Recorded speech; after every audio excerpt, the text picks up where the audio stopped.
Hello friends, welcome back to my YouTube channel Toppers World. This video is in Punjabi language. ਅੱਜ ਦਾ video Punjabi language ਆ ਤਾਂ ਕਿ ਮੇਰੇ friends ਨੂੰ ਮੇਰੇ ਭੈਣ ਭਰਾਵਾਂ ਨੂੰ ਦੋਸਤਾਂ ਨੂੰ ਆਸਾਨੀ ਨਾਲ ਸਮਝ ਲੱਗ ਸਕੇ। तो ਅੱਜ ਦੇ ਵੀਡੀਓ ਵਿੱਚ ਮੈਂ ਲਿਸਟ ਆਫ ਹੈਡਿੰਗਸ ਕਿਵੇਂ ਸੋਲਵ ਕਰਨਾ ਇਸ ਦੇ ਬਾਰੇ ਗੱਲ ਕਰਾਂਗਾ। ਔਰ ਬੁੱਕ ਮੈਂ ਜਿਹੜੀ ਲਈ ਹੋਈ ਹੈ ਇੱਥੇ ਉਹ ਹੈਗੀ ਕੈਂਬਰਿਜ 16 ਟੈਸਟ 1 ਹੈ reading passage 2 list of headings. ਇਹ ਲਿਸਟ ਆਫ ਹੈਡਿੰਗਸ ਨੇ टाइटल हैगा जी the step pyramid of Djoser. जे तुसी मैनूं पुछो ना कि लिस्ट ऑफ हैडिंग्स सौखे ने या औखे तो मैं ये कहांगा कि ब्लैंक्स तो बाद जिहड़ा दूजा नंबर मैं देना लिस्ट ऑफ हैडिंग्स नूं कि ब्लैंक सब तो सौखियां उस तो बाद थोड़े जी औखी लिस्ट ऑफ हैडिंग्स ने। और ये 7-8 list of headings normally her exam च आउंदे ने। अगर आप इन्हां नूं सिख लईए किवें करना तो 7-8 ਜਿਹੜੇ ਸਾਡੇ ਆਨਸਰ ਨੇ ਉਹ ਪੂਰੇ ਠੀਕ ਹੋ ਸਕਦੇ ਆ ਅਗਰ ਅਸੀਂ ਇਹਦੀ ਜਾਂਚ ਸਿੱਖੀ ਹੋਵੇ ਤੇ। ਤਾਂ ਅੱਜ ਦੇ ਵੀਡੀਓ 'ਚ ਆਪਾਂ ਗੱਲ ਕਰਨੀ ਕਿ ਇਹਨਾਂ ਨੂੰ ਕਰਨਾ ਕਿਸ ਤਰ੍ਹਾਂ ਆ। ਸ਼ੁਰੂ ਤੋਂ ਲੈ ਕੇ ਐਂਡ ਤੱਕ ਅਗਰ ਤੁਸੀਂ ਵੀਡੀਓ ਦੇਖੋਗੇ ਤਾਂ ਤੁਹਾਨੂੰ ਹਰ ਗੱਲ ਸਪਸ਼ਟ ਹੋ ਜਾਏਗੀ। ਤਾਂ ਸਭ ਤੋਂ ਪਹਿਲਾਂ ਕੀ ਕਰਨਾ ਹੈ, ਲਿਸਟ ਆਫ ਹੈਡਿੰਗਸ ਤੇ ਜਿੰਨੇ ਵੀ ਹੈਡਿੰਗਸ ਦਿੱਤੇ ਨੇ ਇਹਨਾਂ ਸਾਰਿਆਂ ਨੂੰ ਆਪਾਂ ਧਿਆਨ ਨਾਲ ਪੜ੍ਹਨਾ ਆ ਔਰ ਇਹਨਾਂ ਦੇ ਪਿੱਛੇ ਜਿਹੜਾ ਮੀਨਿੰਗ ਆ ਜਿਹੜੀ ਸੈਂਸ ਆ ਉਹਨੂੰ ਸਮਝਣ ਦੀ ਕੋਸ਼ਿਸ਼ ਕਰਨੀ ਹੈ। ਜਿਵੇਂ ਕਿ ਸਭ ਤੋਂ ਪਹਿਲਾਂ the areas and artifacts within the pyramid itself. Area इलाका खेतर, आर्टिफैक्ट्स मीन पुरानियां चीज़ां पुराना समान कला नाल रिलेटेड, आर्टिफैक्ट्स मीन आर्ट नाल रिलेटेड पुरानियां चीज़ां मूर्तियां वगैरह स्टैचूज या होर कुछ भी गहने वगैरह with in the pyramid itself. ये पिरामिड दे विच पाए जाना इन्हां दा पिरामिड दे अंदर।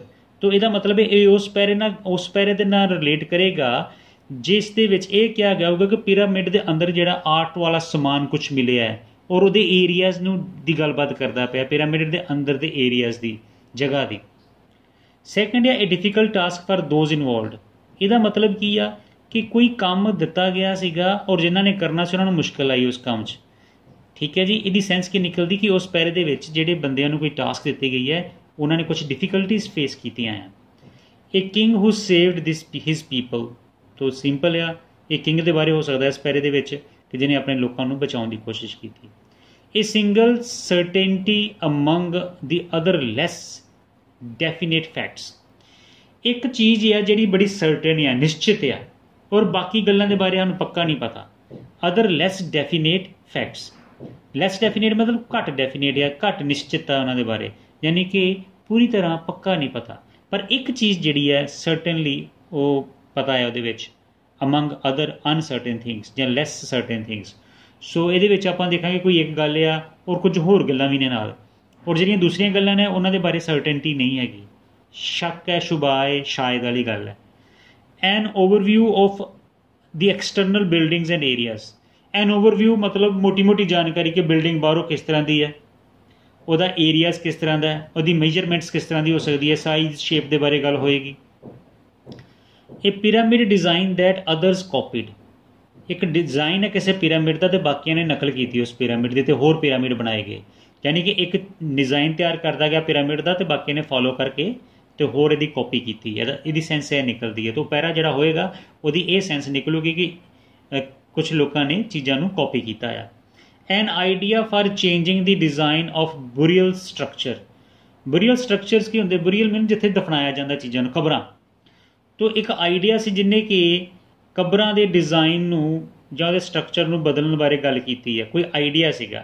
ਇਸ ਪੈਰੇ ਦੇ ਵਿੱਚ ਕੀ ਹੋਏਗਾ ਕਿ ਕਿਸੇ ਕਬਰ ਦੇ ਡਿਜ਼ਾਈਨ ਨੂੰ ਬਦਲਤਾ ਗਿਆ ਹੋਊਗਾ, ਹੋ ਸਕਦਾ ਉਹਨੂੰ ਉੱਚਾ ਕਰਤਾ ਗਿਆ ਹੋਏ, ਗੋਲ ਕਰਤਾ ਗਿਆ ਹੋਏ, ਮੋਟਾ ਕਰਤਾ ਗਿਆ ਹੋਏ, ਸਮਥਿੰਗ ਲਾਈਕ ਦੈਟ। ਅਤੇ ਬਰੀਅਲ ਡਿਜ਼ਾਈਨ ਉਹਦੇ ਚੇਂਜ ਕੀਤੇ ਗਏ ਉਸ ਸਟਰਕਚਰ ਦੇ, ਬਰੀਅਲ ਸਟਰਕਚਰ ਦੇ ਡਿਜ਼ਾਈਨ ਨੂੰ ਬਦਲਣ ਦੀ ਗੱਲ ਹੋਈ ਹੈ। ਐਨ ਇਨਕ੍ਰੈਡੀਬਲ ਐਕਸਪੀਰੀਅੰਸ ਡਿਸਪਾਈਟ ਦੀ ਫਿਊ ਰਿਮੇਨਸ। ਐਕਸਪੀਰੀਅੰਸ ਬਹੁਤ ਜ਼ਬਰਦਸਤ ਹੈ ਪਰ ਕੁਛ ਚੀਜ਼ਾਂ ਰਹਿ ਗਈਆਂ ਉੱਥੇ। ਫਿਊ ਰਿਮੇਨਸ ਹੁੰਦਾ ਅਵਸ਼ੇਸ਼, ਕੁਝ ਚੀਜ਼ਾਂ ਬਚਣੀਆਂ, ਹੋ ਸਕਦਾ ਬਾਕੀ ਚੀਜ਼ਾਂ ਕੋਈ ਚੋਰ ਚੁੱਕ ਕੇ ਲੈ ਗਿਆ ਜਾਂ ਡਿਸਟਰੋਏ ਹੋ ਗਈਆਂ। ਠੀਕ ਹੈ, ਅਤੇ ਇਨਕ੍ਰੈਡੀਬਲ ਐਕਸਪੀਰੀਅੰਸ ਉੱਥੇ ਮਤਲਬ ਕਿ ਕੋਈ ਗੱਲਬਾਤ ਹੋਏਗੀ ਉਸ ਪੈਰੇ 'ਚ ਕਿ ਚੀਜ਼ਾਂ ਬਹੁਤ ਸ਼ਾਨਦਾਰ ਸਨ, ਡਿਜ਼ਾਈਨ ਸੋਹਣੇ ਸਨ ਜਾਂ ਲੋਕਾਂ ਨੇ ਬਹੁਤ ਪਸੰਦ ਕੀਤਾ, ਕੁਛ ਇਨਕ੍ਰੈਡੀਬਲ ਐਕਸਪੀਰੀਅੰਸ ਹੋਊਗਾ। The answer to some unexpected questions. ਤੋ ਕੁਝ ਕੁਐਸਚਨ ਜਿਹਦੀ ਉਮੀਦ ਨਹੀਂ ਕੀਤੀ ਜਾਂਦੀ ਔਰ ਉਹਨਾਂ ਸਵਾਲਾਂ ਦੇ ਜਵਾਬ ਦੀ ਗੱਲ ਹੋਊਗੀ ਇਸ ਪੈਰੇ ਦੇ ਵਿੱਚ।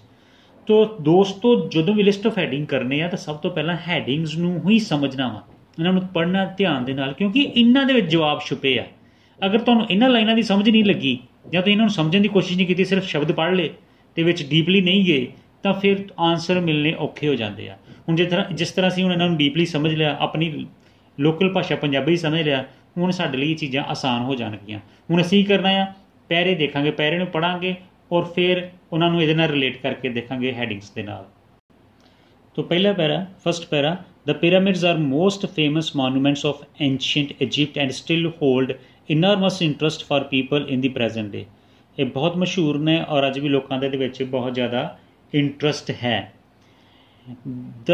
These grand impressive tributes to the memory of the Egyptian kings have become linked with the country, even though other cultures such as Chinese and Mayan also built pyramids। ਕਹਿੰਦੇ ਜੀ ਇਹਦੀ ਮੈਮਰੀ ਜਿਹੜੀ ਹੈ, the grand impressive tributes to the memory of Egyptian kings, Egypt ਦੇ ਜਿਹੜੇ ਰਾਜਾ ਸੀ ਉਹਨਾਂ ਦੀ ਯਾਦਗਾਰ ਦੇ ਵਿੱਚ ਬਣਾਏ ਜਾਂਦੇ ਸਨ। ਔਰ ਇਹ ਹੋਰਨਾਂ ਦੇਸ਼ਾਂ 'ਚ ਅਤੇ ਹੋਰਨਾਂ ਕਲਚਰ 'ਚ ਵੀ ਮਿਲੇ, ਜਿੱਦਾਂ ਚਾਈਨੀਜ਼ ਔਰ ਮਾਇਨ 'ਚ also built pyramids. The evolution of pyramid form has been written and argued about for centuries. ਬਹੁਤ ਸਾਰੇ ਲੋਕਾਂ ਨੇ ਇਹਦੇ ਬਾਰੇ ਲਿਖਿਆ ਹੈ। However there is no question that as far as Egypt is concerned, it began with one monument to one king designed by one brilliant architect, step pyramids de Djoser at Saqqara। ਸੋ ਇਸ ਪੈਰੇ ਵਿੱਚ ਕੀ ਪਤਾ ਲੱਗਦਾ ਕਿ China 'ਚ ਹੈਗਾ, ਮਿਆਨ 'ਚ ਹੈਗਾ, ਹੋਰਨਾਂ ਦੇਸ਼ਾਂ 'ਚ ਵੀ ਹੈਗਾ, ਬਟ ਆਪਾਂ ਜਿਹੜੀ ਗੱਲ ਕਰਦੇ ਹਾਂ ਡੈਫੀਨੇਟ ਹੋ ਕੇ ਉਹ ਹੈਗੀ ਇਜਿਪਟੀਅਨ ਕਿੰਗਸ ਦੀ, ਜਦ ਕਿ ਕਹਿੰਦਾ ਹੋਰਨਾਂ ਕਲਚਰ 'ਚ ਵੀ ਇਹ ਮਿਲਿਆ, ਭਾਵੇਂ ਕਿ ਹੋਰਨਾਂ ਕਲਚਰ 'ਚ ਵੀ ਮਿਲਿਆ। तो ਇਹਦੇ ਵਿੱਚ ਕੀ ਹੋ ਗਿਆ, ਇੱਕ ਚੀਜ਼ ਡੈਫੀਨੇਟ ਆ ਔਰ ਬਾਕੀ ਚੀਜ਼ਾਂ ਦੇ ਬਾਰੇ ਉਹ ਘੱਟ ਡੈਫੀਨੇਟ ਆ। ਤਾਂ ਸਾਡਾ ਜਿਹੜਾ ਹੈਡਿੰਗ ਵਿੱਚ ਬਣੂਗਾ ਨੰਬਰ 4, ए single ਸਰਟਨਟੀ among other less definite facts. ਦੂਸਰੇ ਫੈਕਟਸ ਜਿਹੜੇ ਆ ਉਹ ਲੈਸ ਡੈਫੀਨੇਟ ਆ, ਬਟ ਇਜਿਪਟ ਵਾਲਾ ਜਿਹੜਾ ਫੈਕਟ ਹੈ ਉਹ ਸਰਟਨ ਆ। ਤਾਂ ਇਹ ਆਨਸਰ ਸਾਡਾ ਪੈਰਾ ਏ ਦਾ ਹੋ ਗਿਆ। Paragraph B, Djoser was the first king of third dynasty of Egypt. ये तीसरा राजा सीगा जी इजिप्ट का। First to build in stone prior to Djoser's reign tombs were rectangular monuments made of dried clay। ਪਹਿਲਾਂ ਜਿਹੜੀਆਂ ਕਬਰਾਂ ਹੁੰਦੀਆਂ ਸੀਗੀਆਂ ਉਹ ਰੈਕਟੈਂਗੂਲਰ ਸ਼ੇਪ 'ਚ ਹੁੰਦੀਆਂ ਸੀ, which covered underground passages where the deceased person was buried, ਜਿੱਥੇ ਮੁਰਦੇ ਨੂੰ ਦਫਨਾਇਆ ਜਾਂਦਾ ਸੀ। For reasons which remain unclear, पता नहीं की कारण सन, D जोसर's main official, whose name was Imhotep, conceived of building a taller, more impressive tomb। इन्हें लंबी कबर बनाने के बारे सोचा, ज़्यादा इंप्रैसिव, तो मतलब इन्हें स्ट्रक्चर चेंज करने की गल की। यह वाला हैडिंग साढ़े को हैगा सी। तो number 7, an idea for changing the design। So this relates to paragraph B। Paragraph C, step pyramid has been thoroughly examined and investigated over the last century, and it is now known that the building process went through many different stages। ਇਹਨੂੰ ਜਦੋਂ ਬਣਾਉਣ ਲੱਗਿਆ ਕਈ step follow ਕਰਨੇ ਪਏ pyramid ਨੂੰ। Historian mark writing much ਐਕਸਪੈਰੀਮੈਂਟੇਸ਼ਨ ਵਾਜ਼ involved. ਬਹੁਤ ਸਾਰੇ ਤਜਰਬੇ ਕੀਤੇ ਗਏ, ਵਿਚ is specially clear in the construction, ਔਰ it head several plans before it became the first step of pyramid in history। Especially clear in construction of the pyramid in the center of the complex, it had several plans। Okay, the weight of the enormous mass was a challenge for builders। ਜਿਹੜਾ weight ਸੀਗਾ ਇਹਦਾ ਇੱਕ ਵੱਡਾ challenge ਸੀਗਾ builders ਦੇ ਲਈ, who placed the stones at an inward incline in order to prevent the monument breaking up। ਉਹਨਾਂ ਨੇ ਸਟੋਨਸ ਨੂੰ ਕੁਛ ਅਲੱਗ ਤਰੀਕੇ ਨਾਲ ਰੱਖਿਆ ਤਾਂ ਕਿ ਬਿਲਡਿੰਗ ਟੁੱਟੇ ਨਾ, ਪਰ ਇਹਦਾ ਜਿਹੜਾ ਸੀਗਾ ਮਾਸ ਜਿਹੜਾ ਸੀਗਾ, ਯਾਨੀ ਕਿ ਵਜ਼ਨ ਜਿਹੜਾ ਸੀਗਾ ਉਹਨਾਂ ਸਟੋਨਸ ਦਾ ਇੱਕ ਬੜਾ ਵੱਡਾ ਚੈਲੰਜ ਸੀਗਾ ਬਿਲਡਰਸ ਲਈ। ਤੋ ਡਿਫੀਕਲਟੀ ਵਾਲਾ ਇੱਕ ਪੈਰਾ ਹੈਡਿੰਗ ਸੀਗਾ ਸਾਡਾ। ਤੋ ਹੈਡਿੰਗ ਨੰਬਰ 2 ਦੇਖੋ, ਇਹ difficult task for those involved. ਦੇਖੋ ਜਦੋਂ ਆਪਾਂ ਹੈਡਿੰਗ ਪਹਿਲਾਂ ਪੜ੍ਹ ਲੈਂਦੇ ਹਾਂ ਨਾ, ਉਹਨਾਂ ਨੂੰ ਸਮਝ ਲੈਂਦੇ ਹਾਂ, ਅਤੇ ਫਿਰ ਚੀਜ਼ਾਂ ਨੂੰ ਲੱਭਣਾ ਸੌਖਾ ਹੋ ਜਾਂਦਾ ਉਸ ਪੈਰੇ ਵਿੱਚੋਂ। ਇਹਨਾਂ ਨੂੰ ਕਰਨ ਦਾ ਤਰੀਕਾ ਇਹੀ ਹੈ ਕਿ ਜੋ ਹੈਡਿੰਗਸ ਤੁਸੀਂ ਪੜ੍ਹ ਕੇ ਉਹਨਾਂ ਦੀ ਜਾਣਕਾਰੀ ਆਪਣੇ ਦਿਮਾਗ 'ਚ ਰੱਖਣੀ। When finally completed, the step pyramid rose 62 metre high and was the tallest structure of the time. 62 metre ਉੱਚਾ ਸੀ, ਸਭ ਤੋਂ ਲੰਬਾ ਸਟਰਕਚਰ ਸੀ। The complex in which it was built was size of a city in ancient Egypt. ਇਹ the complex ਜਿਸ ਜਗ੍ਹਾ 'ਤੇ ਬਣਾਇਆ ਗਿਆ ਸੀ ਉਸ ਜਗ੍ਹਾ ਦਾ ਸਾਈਜ਼ ਵੀ ਪੂਰੇ ਸ਼ਹਿਰ ਜਿੱਡਾ ਹੀ ਸੀ। And included temple, countryside, courtyard, shrines ਵਗੈਰਾ ਵਗੈਰਾ। ਠੀਕ ਹੈ ਜੀ। It covered a region of 16 hectare. ਇਹ ਏਰੀਆ ਇਹਨਾਂ ਕਵਰ ਕੀਤਾ ਗਿਆ। ਵਾਜ ਸਰਾਊਂਡਡ ਬਾਈ ਵਾਲ 10.5 ਮੀਟਰਸ। ਸੋ ਇਹ ਸਾਰੇ 'ਚ ਕੀ ਦੱਸਦਾ ਪਿਆ, ਸਾਰਾ ਡਾਟਾ ਦਿੱਤਾ ਹੋਇਆ ਵਾ ਕਿ ਏਰੀਆਜ਼ ਔਰ ਓਵਰਆਲ ਜਿਹੜੀ ਇਹਨੇ ਕੀਤੀ ਕਿ ਇੰਨੀ ਹਾਈਟ ਆ ਔਰ ਸ਼ਹਿਰ ਦੀ ਸਾਈਜ਼ ਦਾ ਆ। ਅਤੇ ਇਹ ਜਿਹੜਾ ਸਾਡਾ ਪੈਰਾ ਬਣਦਾ ਪਿਆ ਇਹਨੂੰ ਜ਼ਿਆਦਾ ਪੜ੍ਹਨ ਦੀ ਲੋੜ ਨਹੀਂ ਹੈ। ਇਹ ਓਵਰਆਲ ਦੱਸਦਾ ਪਿਆ ਕਿ ਉਹ ਕਿਵੇਂ ਦਾ ਦਿਖਦਾ ਸੀ ਔਰ ਉਹਦੇ ਹੋਰ ਕਿੰਨੇ ਆਲੇ ਦੁਆਲੇ ਏਰੀਆਜ਼ ਨੇ ਉਹਨਾਂ ਦੀ ਮੇਜਰਮੈਂਟ ਦਿੱਤੀ ਹੋਈ ਹੈ। ਤਾਂ ਤੁਹਾਡੀ ਨਿਗਾਹ ਇੱਥੇ ਪੈਣੀ ਚਾਹੀਦੀ ਹੈ ਨਾ, overview of the external buildings and areas. ਤਾਂ ਪਿਰਾਮਿਡ ਤੋਂ ਬਾਹਰ ਜਿਹੜੀਆਂ ਹੋਰ ਬਿਲਡਿੰਗਸ ਨੇ ਉਹਨਾਂ ਦੇ ਏਰੀਆ ਕੀ ਨੇ ਉਹ ਉਹਨਾਂ ਦਾ ਓਵਰਵਿਊ ਦਿੱਤਾ ਹੋਇਆ। ਤਾਂ ਇਹ ਤੁਹਾਡਾ 17 ਯਾਨੀ ਕਿ ਡੀ ਦੇ ਨਾਲ ਮੈਚ ਕਰ ਜਾਏਗਾ। ਤੋ ਲਿਸਟ ਆਫ ਹੈਡਿੰਗ ਕਰਨ ਲੱਗੇ ਇੱਕ ਹੋਰ ਚੀਜ਼ ਮੈਂ ਤੁਹਾਨੂੰ ਦੱਸਣਾ ਚਾਹਾਂਗਾ ਕਿ ਇਹਨੂੰ ਜ਼ਿਆਦਾ ਬਹੁਤਾ ਡੀਪਲੀ ਨਹੀਂ ਪੜ੍ਹਨਾ ਹੁੰਦਾ। ਅਗਰ ਬਹੁਤਾ ਡੀਪਲੀ ਪੜ੍ਹਾਂਗੇ ਤਾਂ ਸਾਡਾ ਬਹੁਤ ਸਾਰਾ ਟਾਈਮ ਇੱਥੇ ਵੇਸਟ ਹੋ ਜਾਣਾ ਹੈ। The burial chamber of the tomb where the king's body was laid to rest. ਉਹ ਕਬਰ ਜਿੱਥੇ ਕਿੰਗ ਦੀ ਬੋਡੀ ਰੱਖੀ ਗਈ ਸੀ was dug beneath the base of the pyramid. ਉਹਨੂੰ ਪੁੱਟਿਆ ਗਿਆ surrounded by a vast maze of long tunnels. ਉਹਦੇ ਆਲੇ ਦੁਆਲੇ ਕਾਫੀ ਲੰਬੀਆਂ ਲੰਬੀਆਂ ਟਨਲਸ ਜਾਂ ਸੁਰੰਗਾਂ ਬਣੀਆਂ ਹੋਈਆਂ ਸਨ। Head rooms of them to discourage robbers. ਕਮਰੇ ਬਣੇ ਹੋਏ ਸਨ ਤਾਂ ਕਿ ਚੋਰਾਂ ਨੂੰ, ਲੁਟੇਰਿਆਂ ਨੂੰ ਭੁਲੇਖਾ ਪੈ ਸਕੇ। One of the most mysterious discoveries found inside the pyramid was a large number of stone vessels. ਵੱਡੇ ਵੱਡੇ ਸਟੋਨਸ ਦੇ ਬਣੇ ਹੋਏ ਵੈਸਲਸ ਯਾਨੀ ਕਿ ਕਹਿ ਲਓ ਕਿ ਮਰਦਬਾਨ ਜਾਂ ਡਰਮ ਟਾਈਪ ਕੰਟੇਨਰ ਮਿਲੇ। 40,000 of these vessels of various farms and shape. ਅਲੱਗ ਅਲੱਗ 40,000 ਉਹਨਾਂ ਦੀ ਕਾਊਂਟਿੰਗ ਸੀ ਜਿਹੜੇ ਮਿਲੇ ਸਨ। ਠੀਕ ਹੈ ਜੀ। ਔਰ ਅਲੱਗ ਅਲੱਗ ਸ਼ੇਪ ਹੈ discovered from the store rooms. ਔਰ ਇਹ ਚੀਜ਼ਾਂ 'ਚ ਪਾਈਆਂ ਗਈਆਂ ਮਿਲੀਆਂ ਨੇ।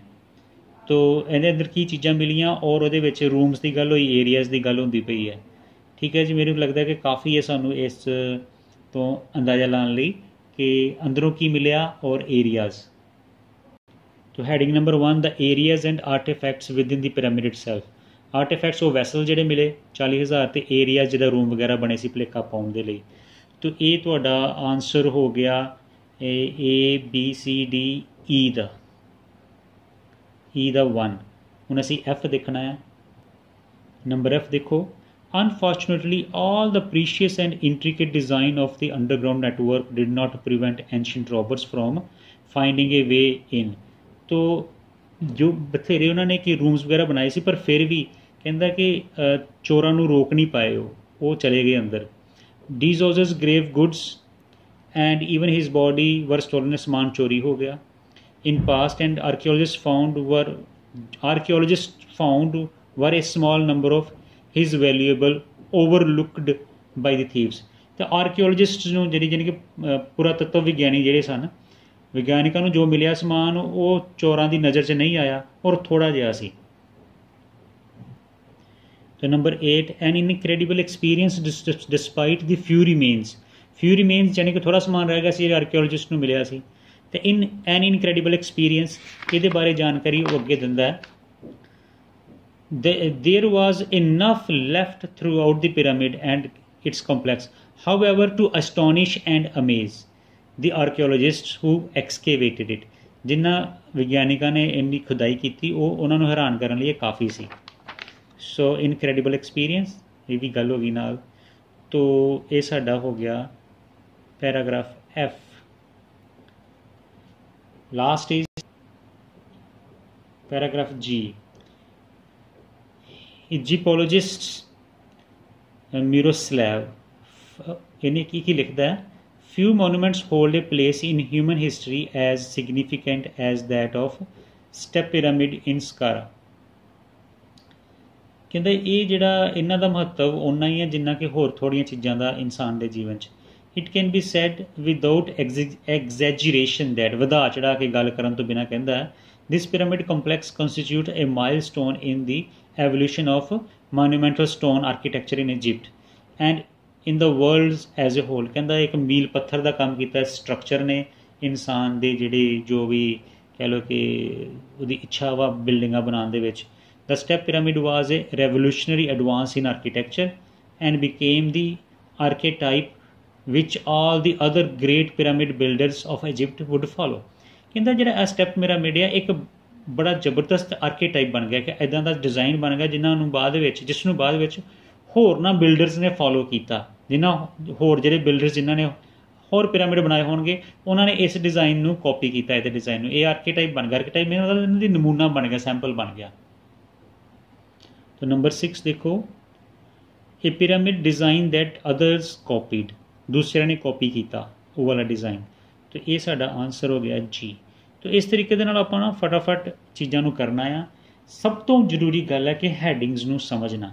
ਜੋ ਤੁਹਾਨੂੰ ਇਹ ਸਮਝ ਲੱਗ ਜਾਣਗੇ ਨਾ, ਇਹਨਾਂ ਨੂੰ ਤੁਸੀਂ ਘੋਖ ਲਓਗੇ, ਫਿਰ ਉੱਧਰ ਜਾਓਗੇ ਤਾਂ ਉਹਨਾਂ ਪੈਰਿਆਂ ਨੂੰ ਪੜ੍ਹ ਕੇ ਤੁਹਾਨੂੰ ਇਹਨਾਂ ਦੇ ਬਾਰੇ ਜਿਸ 'ਚ ਜਾਣਕਾਰੀ ਮਿਲੇਗੀ ਉਹ ਤੁਹਾਡਾ ਹੈਡਿੰਗ ਬਣ ਜਾਣਾ।